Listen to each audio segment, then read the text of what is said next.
Since the time Mattie was very young, maybe 5 or 6 years old, he had admired President Carter, not necessarily as a president, but as a man of peace. But as Mattie transitioned from a child with a disability that might die into a dying child, the hospital really tried to zone in on what were his final wishes. And one of them was to talk peace for 15 minutes with President Carter. And next thing you know, Jimmy Carter's calling Mattie on the phone to talk for 15 minutes. And I think President Carter was surprised that this was not a dying child who wanted to talk about peanut farming or what it's like to die. It was a young man who had a passion for peace, just like he did. Why do you think they hit it off as much as they did? Knowing my Uncle Jimmy, that any contact from a child at that age that was that involved or knew enough to know that he wanted his legacy to be to promote peace, it doesn't shock me that Uncle Jimmy or Oprah Winfrey or any of the other people that he wanted to see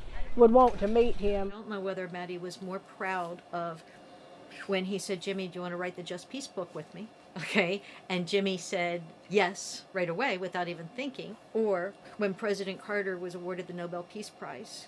And right after he received it, like literally right after he received it, he went outside, climbed a mountain, found a rock, and inscribed it and sent it to Mattie with a letter saying, I share this Nobel Peace Prize with you. And we have known kings and queens. We've known presidents and prime ministers. But the most extraordinary person whom I have ever known in my life is Mattie Stepanek. Mattie's legacy is forever.